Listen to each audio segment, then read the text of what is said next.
Olá, meu querido aluno, como é que você tá? Conta pra gente aqui. Tá se protegendo, né? Tomando água certinho? Beleza. Hoje a gente vai falar sobre um assunto muito legal, né? A gente vai conhecer um pouco sobre a radioatividade, né? Que foi uma das grandes descobertas da humanidade, né? Atualmente a sua utilização é vasta, né? A gente usa a radioatividade em várias áreas. Vocês vão ficar até impressionados porque tem áreas que a gente nem sabe o que é utilizado, mas as pessoas usam. Então a gente vai começar agora. Será que você está pronto para isso? Pronto para nossa viagem pela radioatividade? Vamos nessa. Bom, Fábio, tá muito bem, muito bom, mas o que seria então a radioatividade? Gente, a radioatividade, ela é uma propriedade espontânea, né? Um fenômeno espontâneo que acontece com alguns átomos, nem todos, ok? Que é a desintegração, né? Como assim, Fábio?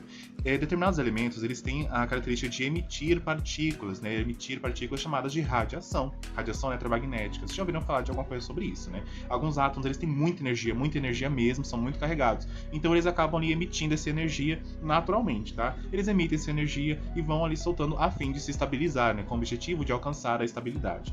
Às vezes demora muito, tá? Por exemplo, o urânio mesmo, que é o elemento mais radioativo, ele demora milhares e milhares de tempo para soltar ali todas as suas partículas. A gente vai conhecer essas partículas, vai conhecer energia, vai dar tudo certo. Fiquem calmos, ok? E conforme, né, fomos estudando a radioatividade, conforme o tempo foi passando, ela tem uma utilização vasta, como eu falei, utilizamos na medicina, na agricultura, em tudo que você tá ali ligado, você vai ver que a gente usa a radioatividade, né, apesar de ser muito perigosa, né, a energia do seu núcleo ali é muito alta. E a gente vai ver essa diferença também, porque nas reações químicas a gente estuda prótons e elétrons, né, e na radioatividade é totalmente diferente, a gente já estuda o núcleo, né, que é formado por prótons e nêutrons, que são partículas neutras ali, e os prótons são as partículas positivas. A gente vê que é totalmente diferente das ligações e reações químicas, tá? A reação nuclear é outra coisa. E ele, como eu falei, o uso negativo, né, que vem da força bélica, né, das bombas nucleares, bombas de hidrogênio e tudo isso. Então ela tem um uso negativo também, assim como tudo que a gente vê, né, tem um uso positivo e um uso negativo.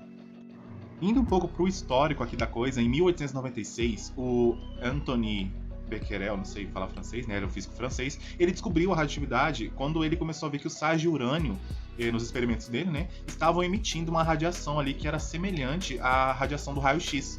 Só que ele não sabia direito. Ele falou assim: descobri esse negócio aqui, mas eu não tô sabendo direito se é a mesma radiação do raio-x, né? E aí ele falou assim: cara, tem que resolver isso daqui. Continuou fazendo ali os seus experimentos até que ele viu que Marie Curie e o marido dela, né, o Pierre Curie, que eram físicos e químicos da época ali, eles isolaram 3 novos elementos, o tório, o polônio e o rádio, né? Nessa época ali eles tratavam a radiação como se fosse nada, né? Então por isso que alguns morreram de câncer, porque eles tinham contato direto com a radiação. Voltando aqui. Então quando ele viu aquilo, o termo radioatividade já ficou evidente, né? Então, depois que a Marie Curie e o Pierre Curie eles isolaram esses novos elementos, né, que vinham a partir de elementos envolvendo experimentos envolvendo radiação, né, o Anthony ele já pensou assim, gente, calma aí, então isso aqui realmente é uma radiação nova, é um tipo de radiação diferente do raio-x, né, que eu já estou acostumado. Então, realmente os átomos se desintegram, né, eles começam a emitir partículas até que o núcleo se torne um novo, né, se divida, né, em vez de um núcleo só, dá origem a novos elementos, a novos átomos. Então isso foi bastante discutido porque na época eles pensavam que os átomos eram ali subdivisíveis, eles não se dividiam, né? E no século XX, então, Rutherford e Soddy, eles foram lá, fizeram mais experimentos e avançaram nisso, no estudo do átomo, né? E descobriram as partículas alfa e beta, né? Que são tipos diferentes de radiação, a gente vai estudar isso logo. E em 1899, Villard, então, descobriu o raio gama, né? Raio gama, raio X, tem um raio X e raio gama. Temos aí, então, no decorrer da história, a descoberta de 3 tipos de radiações diferentes e a descoberta de que os átomos conseguem se dividir, né? Um átomo se desintegra conforme ele vai ali passando a radiação. Nem todos, tá, gente? Como eu falei, só os átomos que têm essa propriedade aí da radioatividade. Eles se desintegram, formando novos núcleos, formando novas partículas. Olha que interessante, então, descobriram a alfa e beta primeiro, né? Os tipos de radiação alfa e beta, e depois a radiação gama. Que incrível, né, gente? A gente vai estudar cada uma dessas, pode ficar tranquilo. Continuando então o nosso estudo, né, nossa viagem pela radioatividade, a gente chega à cinética dos decaimentos radioativos. O que é isso? A cinética radioativa, né, é um ramo da físico-química, né, que é a matéria mais difícil do curso, já vou avisando logo, se preparem, que trata das relações entre a velocidade de desintegrações e o número de átomos integrados. Fábio, não entendi bolhufas do que você disse. Como que funciona? É como se fossem vários cálculos matemáticos que eles usam para determinar como essas reações nucleares ocorrem, como que o átomo vai perder, quantos átomos serão perdidos, quantos elétrons, no caso prótons, né, serão perdidos, quantas partículas ele vai liberar. E tem ali os ramos que eu coloquei para vocês, né, os fatores ali que eles usam para calcular e estudar essas reações nucleares. Olha, como vocês podem ver aqui, a primeira é a velocidade de desintegração, representada pelo V pequenininho ali. Essa velocidade é um cálculo que eles fazem para saber qual é a velocidade que cada isótopo, né, quando os núcleos atômicos eles se desintegram, eles formam novos elementos, né, chamados de isótopos. Então é como se fosse um outro elemento ali, mas que também continua com a propriedade de radioatividade, ele emitindo partícula. Essa velocidade de desintegração, então, ele estuda a velocidade que essas partículas saem, né? A velocidade que cada tipo de isótopo ele emite partículas. Tem um cálculo enorme, mas eu não vou colocar aqui, eu estou citando, tá? A constante radioativa, então, ela seria essa relação que tem entre a velocidade e o tempo que cada átomo leva para emitir suas partículas e ficar estável, né? Então ela é uma constante feita com a velocidade e o tempo de integração ali que o átomo vai emitindo partículas. Já a intensidade radioativa, ela vai ser o quê? Ela vai ser a intensidade que eles estudam lá dos átomos, né? Que eles emitem partículas alfa, partículas beta, quanto de partículas alfa eles emitem, quanto de partículas beta eles emitem. Então tem um cálculo lá também que eles fazem para saber quanto é essa intensidade de emissão de partículas. Tudo isso está relacionado, tá? Cada cálculo desse está relacionado com o outro. Eu só não vou passar aqui porque são cálculos muito difíceis e eu não acho que vocês serão cobrados quanto a isso. Mas se forem, faremos uma aula assim, né? Vamos ver aí o que o chefe vai falar. Temos também a vida média, que é um cálculo relacionado também com a vida média ali que aquele átomo leva para emitir as suas partículas de radiação e ficar estável, tá? E a meia-vida, que é o tempo que o átomo leva para emitir aí metade das suas partículas. Então a metade da massa dele é perdida e ele tem um cálculo para isso. Não confundam, tá?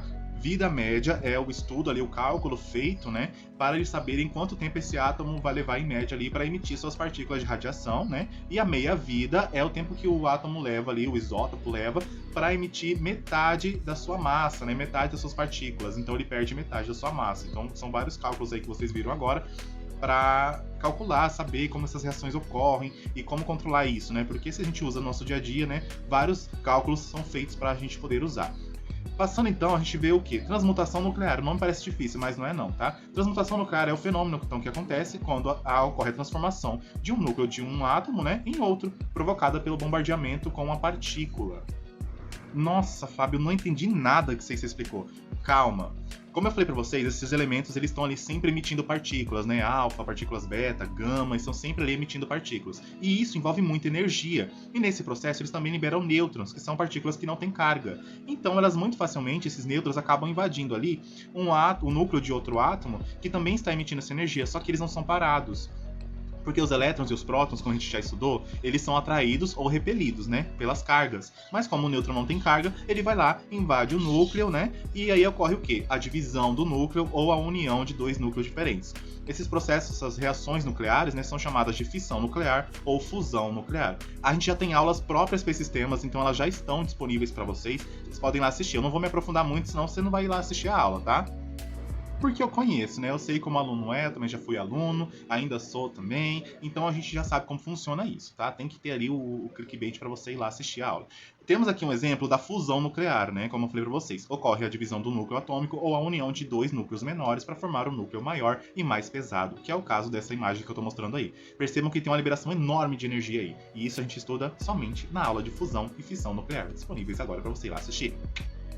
Continuando então, a gente tem os tipos de radiação, que é o que a gente vai estudar agora, como eu falei para vocês que a gente ia estudar todos os tipos, e é agora que a gente vai fazer isso. Bora nessa! Começando agora a falar dos tipos de radiação, a gente tem vários tipos de radiação, como está sendo mostrado aqui, né? Alguns exemplos são as partículas alfa, partículas beta, nêutrons, raios-x e raios gama. A gente vai falar sobre cada um agora nos slides separados, bem bonitinho para vocês.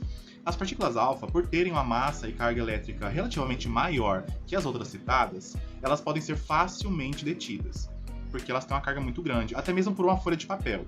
Então elas são muito atraídas por essas coisas, né? Por elas terem uma carga muito forte, elas são atraídas. Elas, em geral, não conseguem ultrapassar as camadas externas de células mortas da pele, tá? Elas não passam por isso. Sendo assim, elas praticamente são inofensivas. Entretanto, elas podem ocasionar vários danos, se penetrarem, né? Através de um ferimento ou de aspiração, provocando graves lesões, tá bom? Normalmente a sua constituição é por átomos de hélio, núcleos de hélio, né? Hélio é um gás formado pela união de dois isótopos de hidrogênio, tá? Trítio e deutério, ok? Ok. Que é um núcleo bem pesado, aliás. As constituintes de dois prótons e dois nêutrons, né?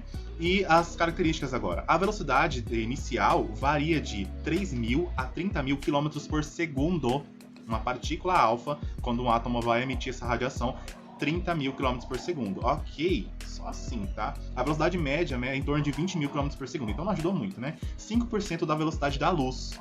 Olha isso, gente, que incrível! Uma partícula alfa naturalmente sendo emitida, 5% da velocidade da luz. Ela tem um pequeno poder de penetração, como eu já falei. São detidas por uma camada de 7 centímetros de ar ou uma folha de papel, uma chapa de alumínio. Como eu falei, as partículas alfa, então, elas são detidas pela camada de pele morta que a gente tem, né? Mas se elas pegarem, pode causar, no mínimo, queimaduras, tá? Já as partículas beta, elas são capazes de penetrar a moto...